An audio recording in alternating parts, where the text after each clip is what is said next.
Hi, I'm Lovoni.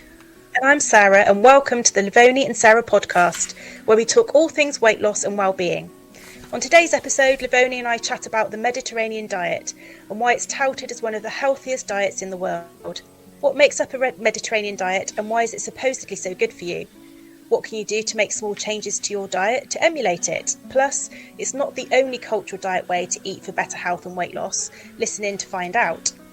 But before we dive into today's topic, let's do a quick catch up on what sort of week we've had. I feel a little bit nervous to ask Lovoni, how was your week? Because I can see your face and I'm thinking. Yeah, no, it hasn't been a great week. Not just because I've gone hog wild on the eating, although the last weekend wasn't fabulous.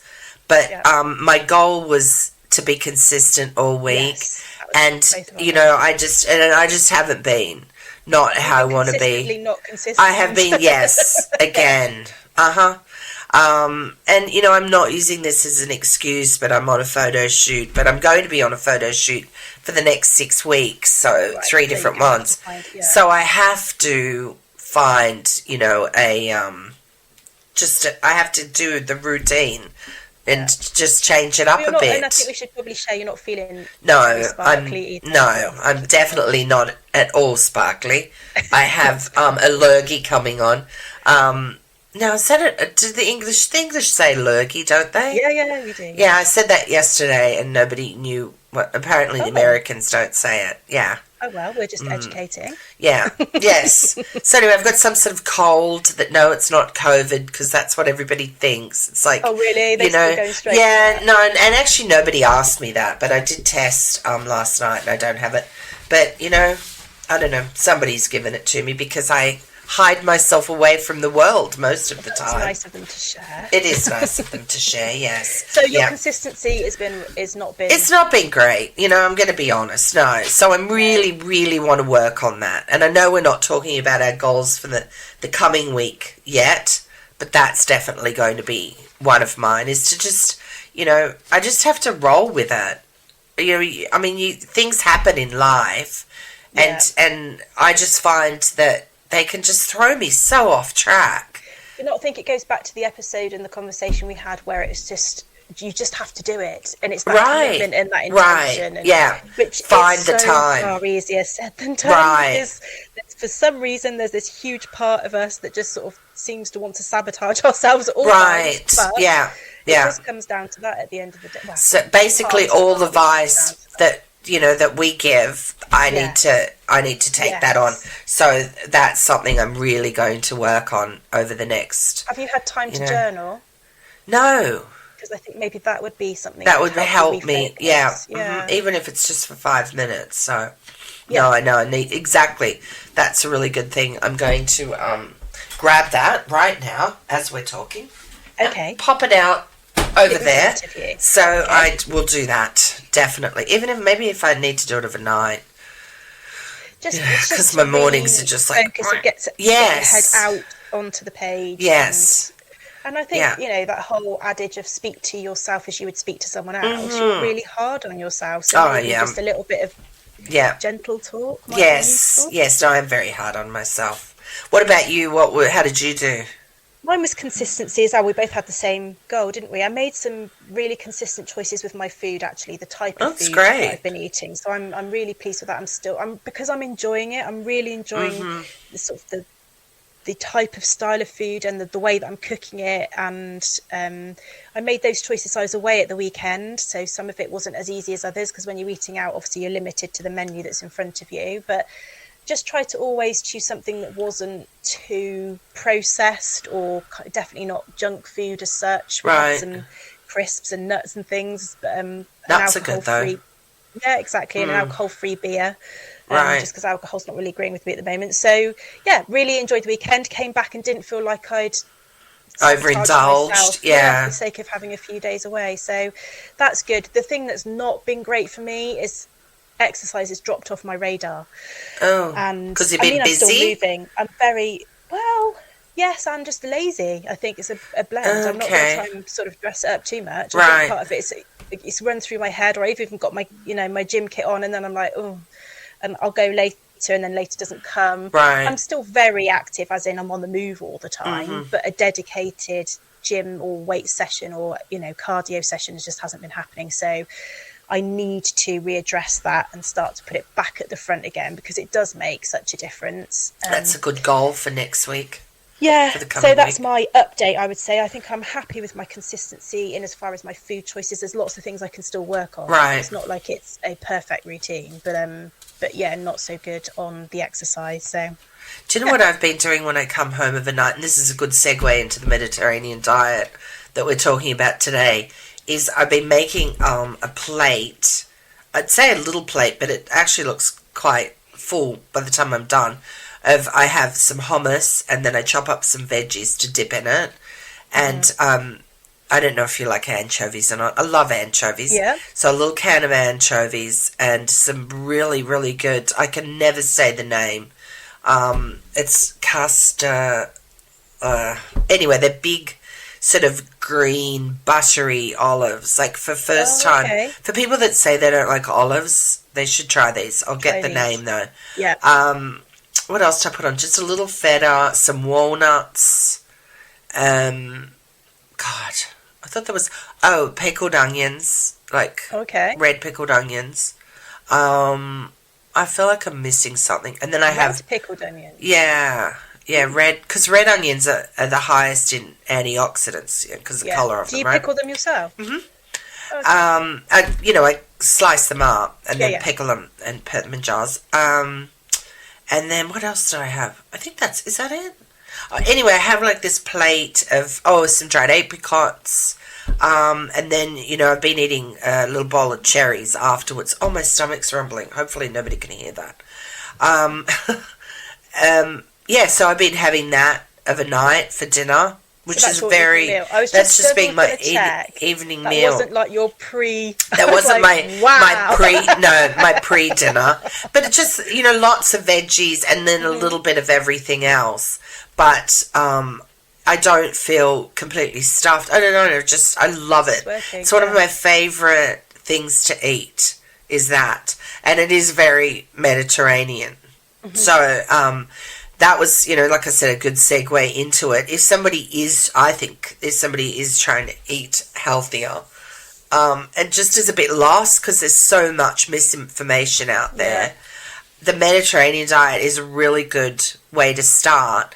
And I found this great website.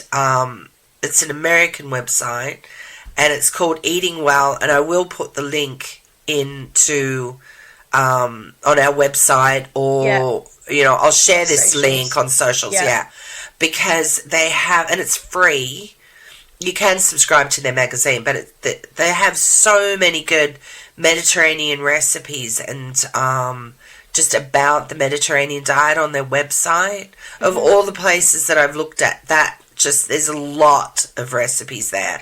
Because I've bought Mediterranean books, I've worked on Mediterranean books, and I actually bought 2 last week and sent them back because I didn't think they were particularly good. Right, okay. So, but there's a lot of recipes online for the Mediterranean diet. So somebody wants to start eating better, I think that's a really good place to start. Clarify, when we're saying the Mediterranean diet, we're not talking about trying to describe a diet program. We're just talking about the way they eat, and the countries diet rather than a diet. Yes, the countries primarily are Greece, Italy, Spain, and southern France. So it's not like chunk of brie on a baguette, although that's really good, or a croissant or something like that. It's I think you can also include Morocco, Egypt, and Lebanon in there. Although Lebanon to me is more isn't necessarily what I would consider Mediterranean, but those countries as well. So even if you got a Greek cookbook or an Italian cookbook, Spanish cookbook, that all comes under that. That all comes under that umbrella. Yeah. But, something that I just like it because it's sustainable. It can become a lifestyle. It's not to say you can't eat other things, but, its primary focus is unprocessed food. The focus is on fruits and vegetables, whole grain, a lot of plant-based eating, and then, of course, lots of the seafood too, which, isn't always accessible to people. If you're landlocked, you can buy, you can buy some frozen, but beans and lentils, so the legumes, and nuts, so those sort of things are healthy, unsaturated fats, like olive oil, of course, and also extra virgin canola oil, which is really hard to find. Oh, I've never heard. Like rapeseed oil. Right. Yeah, which is canola, right? Okay. But the virgin press of it. But anyway, so that primarily makes up their food. So it's funny because when I thought about, without having an actual education in what the Mediterranean diet is, it was just my opinion of it. That was kind of exactly what I came up with. So for me, it sums up a lifestyle in my mind. So when we talk about it, and those were the things I made some notes on. What does that mean for me then? So in my mind, I was thinking clean, fresh food, no artificial processed food or very limited amounts of that. One thing I wrote down was also enjoying the preparation and the eating of it. Right. So when I've created a visual sort of image of this, maybe a little bit movie style, I don't know, but in my head I've got, lots of enjoyment around the preparation of getting these fresh produce and having it out on the bench when you're going to start to prepare it. There's this real enjoyment of those things, isn't it? The raw ingredients even. I've also written down that for me it's like a social event when they eat. So again, the vision for me is lots of people gathering around a table, taking their time over a meal. It's actually something to be enjoyed rather than hurried or even ashamed about it. Right. Because sometimes I think that we can get into the mindset of thinking, I've got a really big meal, so I should be shamed about it, or should I be eating it? All of those sort of conversations that run through your head, for me, the whole lifestyle is they just fully embrace the food, they fully enjoy what they're having, right? And the social aspect, whoever they're with, they enjoy that process of sitting down for a meal as well. Clearly people that are working, this is a bit idealistic, but I think really they probably eat a bit less on the go as well. If they're going to eat, they sit down and have something to eat. Do you not think? Well, I saw years ago, I watched a Jamie Oliver special, when he went around Italy, and I was fascinated by it because he went into people's homes, people that he didn't know, and saw like the mother would come home from work. She worked a day and come home from work, and there was this one that always stuck in my head. And she made an asparagus risotto and baked some salmon, and then she threw like a tomato plate of food together. A tomato salad sort of thing together, and then some leafy green stuff, and all in about 30 minutes she pulled this together after working all day. So I think that we are just in the Western culture is so much about quick, quick, and there's so much processed food. And in the intro, you were talking about how, the Mediterranean diet, that's, a hot topic. Everybody's heard about it, but it's not the only cultural... When we say diet, because diet doesn't mean go on a diet, it's the way you eat, right? The way of. So the Nordic diet, and also Japan, which the people from Okanagan, I'm probably saying that wrong, and I apologise to anybody. I know I am saying it wrong. But they have the highest life expectancy, apparently, of any region in the world. But in looking at all these diets, one thing that I found that they all have in common is the lack of processed food, especially sugar. Clean eating. So the Nordic diet, again, they have fish, and I don't necessarily want to flap on about how people need to eat more fish, because God knows our oceans are also being depleted. Well, But the thing they have in common is little meat, and then, excuse me, some places have, they eat smaller animals like lambs and goats because they don't have the space for, beef. And lots of fruits and vegetables. So that is something that is just common throughout. Plus, they eat a lot of locally grown things and seasonal things too. Not necessarily organic. I think that people should really try if they can. And I mean, it's not sustainable all year, especially not here, to eat the food that either you've grown or that's grown near you. Yeah. But when you can, to eat that over organic, because a lot of these smaller farms can't, and to get certified organic is very expensive. Yes. And so they may be organic. They haven't been certified. So that's why I'm always opt for local over anything else. So and that's something that all these these diets, the three, Mediterranean, Nordic and the Japanese, all seem to have in common too, is that the local grown thing. Their portions are small. That's another thing. They don't eat these giant meals. They're not just sticking... They don't stuff themselves. No, and they're not sticking food in the microwave and, pushing a button, heating it up. And a lot of them, they cook at home. They don't go out to eat all the time. I think that's what I mean about the process, about them enjoying the process of the ingredients, the actual cooking of the meal, the sitting down, potentially lots of people together rather than just on your own, as a social thing. Right. None of it's quick, none of it's processed, none of it's rushing. Anything. Yeah. Everything. They'll enjoy a glass of wine probably. Right. Especially in the Mediterranean. Some red wine. A glass of red wine. But really just pushing the fresh, that I think is something. And of course, in Japan, very little in the way of dairy is eaten. Right. And I'm not, saying dairy's bad, because I love cheese and, and yogurt. I really want to get into making my own yogurt. I'd like to make my own cheese, but, one step at a time. Yeah. But I want to get into making my own yogurt because there's a place near me that sell local milk and cream and things. So I thought, well, if I can start with a good, product, so and then you just add bacteria. You add the bacteria, and then you keep some of it, and then you add it to the next lot. So once you've made the first lot, and then you can keep on doing that. So that's something I want to do. But low intake of red meat, because I mean, we do eat. I think here people tend to eat a lot of red meat, but the process is the biggest thing.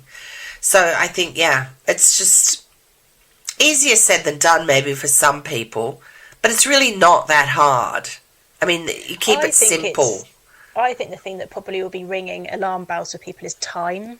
Right. Well, that's all well and good. So, to go and buy fresh produce, which means you have to go more often because they don't last as long. So I think that's the other thing. The Mediterranean ways, they don't seem to want to stock a fridge to last them a week, 10 days. Right. They'll just go and get, much sooner, won't they, what they need and then cook that. But I suppose people will be thinking, well, I haven't got time for that because I've got to do this, I've got to do it. And I think the only way that I could suggest of getting around that is the things we've talked about before, is the batch cooking, because actually you could prepare lots of fresh meals that haven't been used or are not using all of the processed product and freeze it, and then you've still got the advantage of that. So like we've spoken about before, if you could do that for 3 or 4 meals and then you could get them out when you're busy at the end of the day, that's still much better for you, even if you've just left it out to defrost during the day and then you've got to heat it up, or even if you do microwave it, that's still so much better for you than buying a microwave meal that's got all of the additives and probably everything processed within an inch of its life. So I think that would be one suggestion of how to get around it if people are thinking, well, that I haven't got time. But things like couscous or, and the canned beans too. I mean, yes, they've got some added salt to them, but it's better than so many other things you could be eating. But you can just throw those in a salad. Just emptied out 2 tins or 2 cans, 1 red beans, 1 butter beans, wash them. So I just, get rid of all of the water or the salt that they've been sat in. And then I added that to my vegetable-based meal that I was cooking. Right. Because I saw the sort of the protein in that and everything and really filling and all that sort of thing. So and they're so cheap. It was like 45p a Right, can for the beans. Yeah. And in it had a whole cauliflower and an aubergine and stuff, but they are so inexpensive to do that. But it made a meal for 4 by the time I did everything else in. And I was going out last night, so I put it in a really heavy pan with a lid and put it in the oven on low and just left it there, so it's kind of roasting with all the garlic and the olive oil and everything, and just finished it when I got back. So when I got back 10 minutes later, there was a really wholesome, genuinely delicious meal ready waiting. So it's thinking ahead sometimes as well. So if you are busy, are there things you could prep in the morning before you go out to work that could be sat in a slow cooker or doing something like that? Right. It's those sorts of things, I think, isn't it? And then, you were saying about doing that, and then if you wanted to expand that even more, you could add some pasta to it or some couscous or something like that. Stretch it a bit further. Stretch it a bit further. But I mean, for a piece of salmon and a little tomato salad, takes no time. I mean, you don't have to prep a whole lot of things, and it really can be quite simple. I mean, especially if you've got some fresh herbs growing or something. I mean, I just think we've had it drummed into us so much that cooking is a chore, it takes too long, and it's all marketing. It's companies trying to sell their product to people. And so people then are like, oh, well, I don't have time to cook. I mean, like rice. Yeah, you can buy instant rice. Okay, stick in the microwave, ready in 90 seconds. Yeah. But you know what? To cook rice, it takes 20 minutes to cook rice, right? Yeah. You put it on, you turn it to low. You don't have to do anything for just 20 minutes. You can be cooking something else. Instant couscous. Okay, so it is a little bit processed, but still, it's better than other things. That same thing. You bring some stock or water. I always like to use a broth or whatever to a boil. Stick it in there, fluff it up, turn it. Yeah, you turn off the heat, 10 minutes, it's ready. Yeah. So, and plus you can also stick everything on one pan, throw it in the oven. You could do some salmon, you can do some, or fish or of some kind, or prawns or whatever, shrimp, some tomatoes, some onions, just some artichokes, even out of a can or a jar. Throw them in the oven, and then you could add some cannellini beans to that. I mean, it's not that complicated. Like you don't have to make it. Though, and I think so. Perhaps have a look at some of the recipes and start with the more simple ones. You right. Don't overwhelm yourself and find yourself a few simple recipes. The beauty of the fact that all recipes are online pretty much now is that you can find anything that you want. A bit like the site you were just talking about with the Mediterranean recipes on it. Eating well. Find something that's really simple and just start with that and do that for a couple of weeks until you've built up your confidence a little in what you're doing. I think that's a good way around it, and then you'll start to get a little bit more confidence for trying something new or adding some bits in. But I mean, it really is. I mean, for the salmon that I cook, I just make little tinfoil parcels, pop in some lemon with it, maybe some chili flakes, and do up the parcel, pop it in the oven for 12 minutes, because I like mine kind of really buttery and flaky in the middle, and it's done. It's not like you don't have to do anything difficult at all. Yeah. It's really not tricky. So some benefits of the Mediterranean diet, and also, this can go across with the Nordic and Japanese as well. I think I said it right, Okinawa, which is where Charlene, who we had on the Discipline, the Marine, she was based there. If I remember rightly, I think so. But some benefits to Mediterranean diet are, and this has been studied more so than the Nordic and the Japanese diets. Okay. It improves blood glucose, which helps to manage type 2 diabetes, reduces the risk of various cancers, slows the rate of decline in memory and cognitive ability, and the plants are attributed to that. So that's things like dementia and Alzheimer's, which, because my mum had that when she passed away, that's very much at the forefront of me wanting to, be healthy and look after my brain. And that's another thing too, the episode that we did, Food and Mood. When I go through and I look at all the things in these diets, they also account for the foods that you should eat for your brain health and for better mood too, for depression and I'm not talking like complete clinical depression where you do need some help. For mood, but for mood and brain health, all these things that we've been talking about are all things that need to be eaten for better brain and mood health. And then the Nordic diet, again, lowers the risk of type 2 diabetes. And Japan has the lowest rates of age-related diseases in the world, apparently. But, still research, right? Always research. And when you do read something, there's so much, like I said, misinformation out there. But often when you read something and it's like researchers say, have a look and see who funded it. Exactly. Because sometimes the Dairy Corporation could have funded something or the Beef Corporation or, whatever. Yeah. But just have a look and see who funded it. Generally, if it's a university, it's better. A bit less biased, rather than a particular food company. So, Or, somebody that's not at all associated with, say, like yogurt and kefir, they're good things to put in to your diet. Yep. I'm not talking yogurt that's, flavoured. No. Just the plain yogurt. Simple. Yeah. But, if you read it, something that's like, oh, yes, you need to eat more yogurt, just see who's funded that. That's a very good point. Yeah. But definitely, most of the evidence has been focused on the Mediterranean diet. So, and then how to include more things, just little things that you can do, like we've been talking about. Things like sweet potato. This is especially for the Japanese diet because they eat a purple potato. It's purple sweet potato. Oh, okay. And things like bitter melon and stuff, which aren't necessarily easy for people to get here. But, so I already talked about what grows locally, nearby or in states or counties around where you are. But, so the orange sweet potato, cabbage, blueberries, blackberries, olive oil, cold-pressed canola, nuts and seeds, and then just eat the rainbow with your fruits and vegetables. They tend to eat fruit like for a dessert type thing. They tend. I know that the Italians have like the tiramisu and stuff, but it's fruit is the main.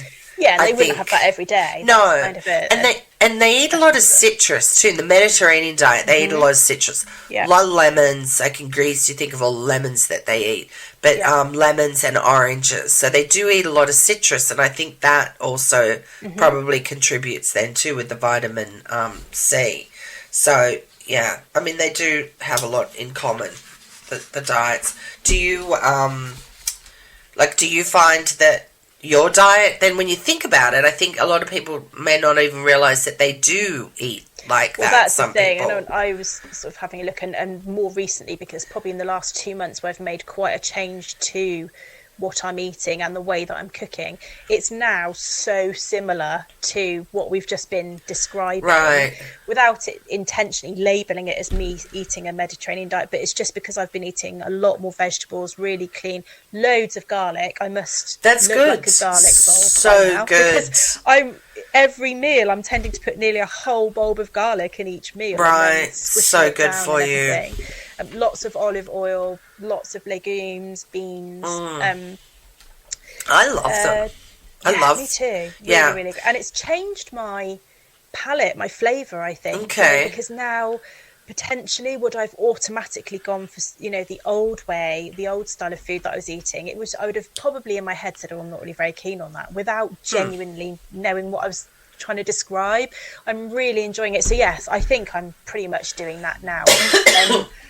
Probably what I could try and do is push a little bit more fresh fish. The fish that I eat is salmon, which I know is really, really good for me. But actually just to create or a tuna, if I was making a tuna salad, like a canned tuna. But I probably would like to push and try some different sorts of fresh fish, maybe some sardines or something like that. I think that would be a good, if I'm trying to now push my boundaries a bit and thinking, what else could I do? I think that would be something that I would like to try. And probably a bit more citrus fruit. I use lemon in my cooking. Right. Or I put lime in. Oh, love lemon. Last night.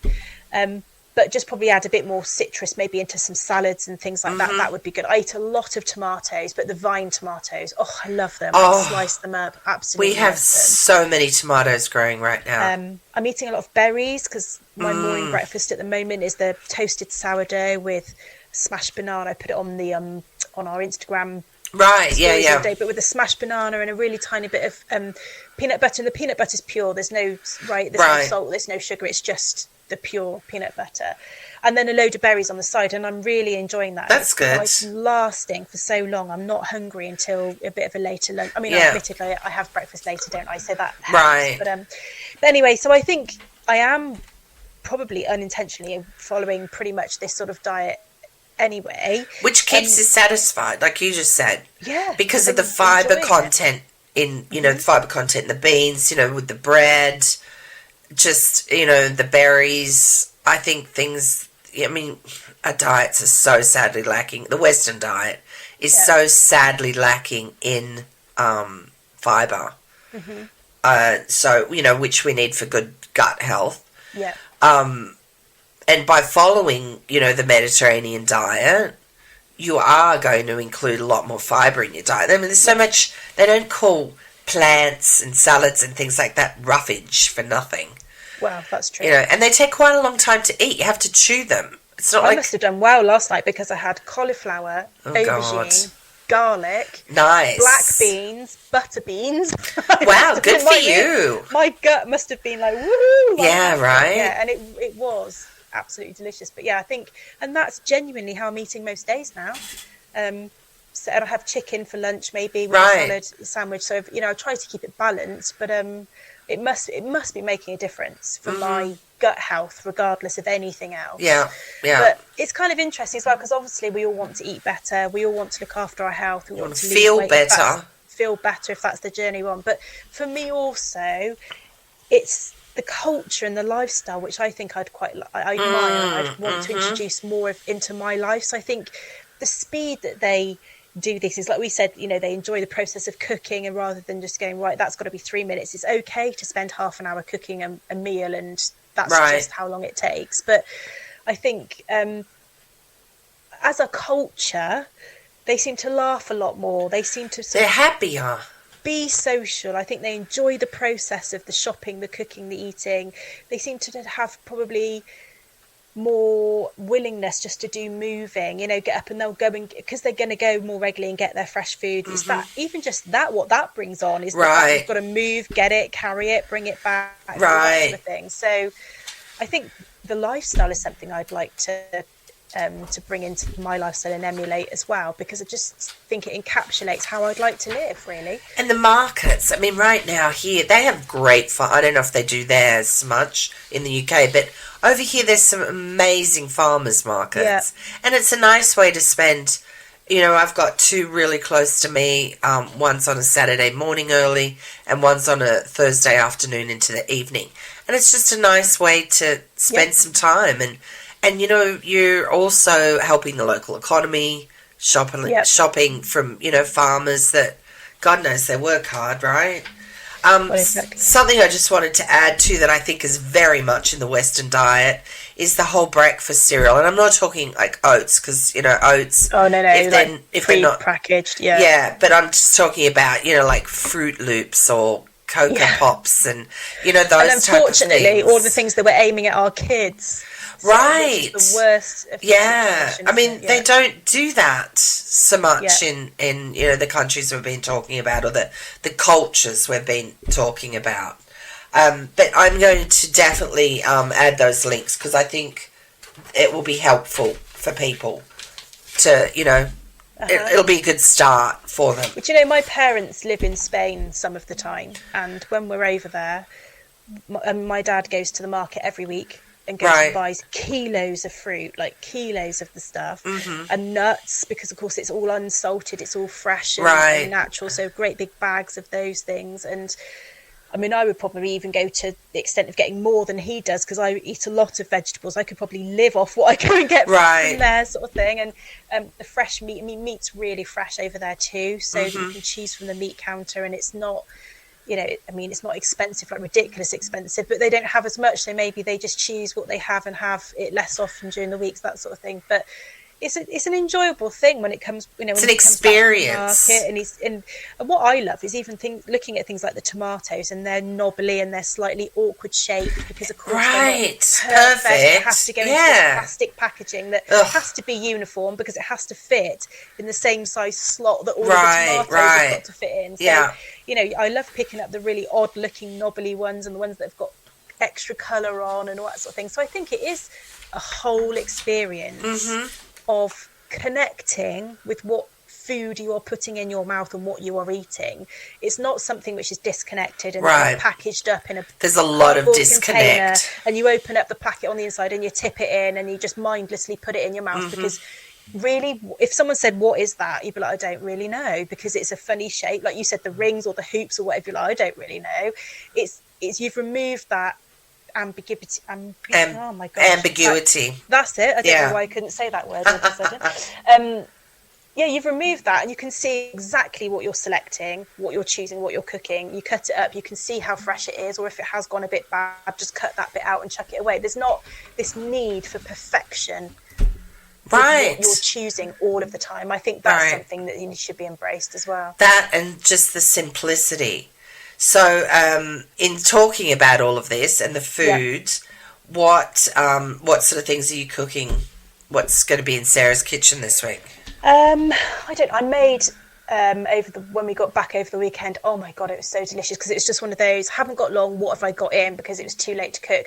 I oven roasted some sweet potato and garlic, and then I added that with spinach to a tortilla and made like a like a Spanish tortilla, like a frittata they call it here. Okay.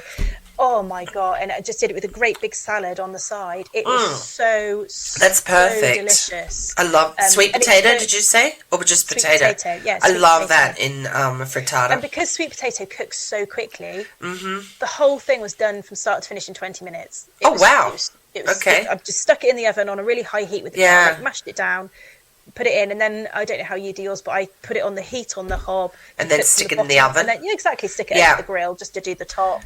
Salad, so just some massive salad, green. Because I had some of that already. Salad with easy. Tomatoes.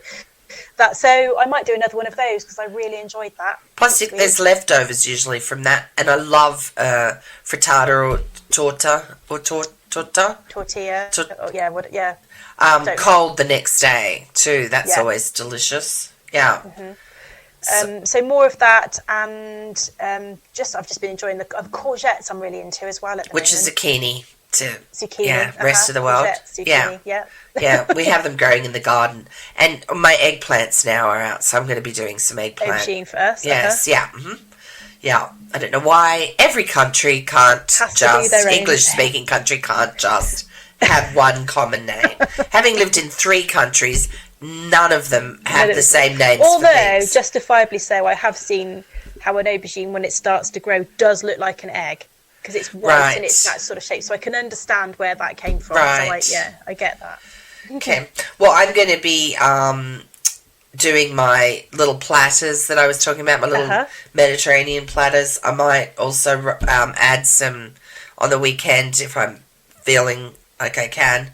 I might grill some eggplant and marinate it in some olive oil and balsamic garlic, and add that to my platter. Fruit for breakfast, just because I'm just up and out about it early. So, and then some salads for lunch, because the publishers buy us lunch. Okay. And so yesterday I had the most fantastic Asian, one of those poke bowls. But it was mainly salad. It was so good. So that's what I'm not going to be cooking a lot, actually. No, well, I will be. You will, but at but work. for a cookbook. Yeah. Not for me, yeah. So that's what I'm going to be doing. What are your goals for the coming week? I'm going to have two. I'm going to continue to eat the foods that I've been enjoying, but try to make it even more of an event for myself. So every meal that I have, I'm going to make it so my breakfast isn't ever on the go. I'm going to sit and I'm going to enjoy my breakfast and consciously eat it. Same for lunch, same for dinner. So that's my first goal. And my second one is what I said at the top of this episode was I'm going to put some dedicated time in again for my exercise because I've let it slip. Right. Mine, the same with the exercise, but that is just going to come back to routine and consistency. You know, like I said, even though things happen in your life that throw you off course, then you just got to maybe make some tweaks and readjust. So that's what I'm going to have to do for the next 6 weeks. So that's going to be my goal. So next week, Sarah and I are doing a recap of season 2, what our favourite episodes are, and why we feel they were most beneficial to us. Yeah. So I think Highlights. I've already got a couple that I know stand out with me. As always, thank you so much for listening. Please send us a message if there's something you'd like us to talk about on the podcast. Visit lovoniandsarah.com to find links to connect with us on social media. I'll also add them to our RSS feed. Remember to eat a variety of fruits and vegetables. Reduce or eliminate processed foods, including sugar. Use a little of a good oil. Make sure your diet is fiber rich. Small portions. Keep it simple. Focus on nourishment, not punishment, and be adventurous. Okay, so I'm being a little bossy. We're being a little bossy, but it's all doable. And it's all for your own good. And it's all for your own good. Okay, we'll talk to you on our next episode. Bye for now. Bye.